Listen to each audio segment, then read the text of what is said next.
నమస్కారం. గంటారావానికి స్వాగతం. ముందుగా ప్రధాన అంశాలు. చేపలు రొయ్యల మార్కెటింగ్ మరింత పెరగాలన్న సీఎం. ఆక్వా ఉత్పత్తులకు వాల్యూ ఎడిషన్ చేయాలని సూచన.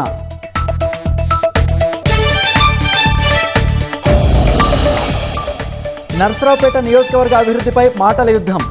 ఎమ్మెల్యే చదలవాడ, వైసీపీ నేత శ్రీనివాస్ రెడ్డి సవాళ్లతో ఉద్రిక్తం.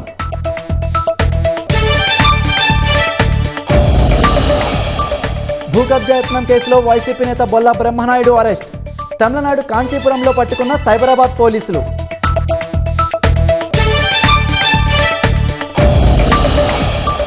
2030 నాటికి భారత్లో 3 లక్షల కోట్ల పెట్టుబడులు, 5 గిగావాట్ల సామర్థ్యంతో ఎయిర్ ట్రంక్ డేటా సెంటర్ల అభివృద్ధి.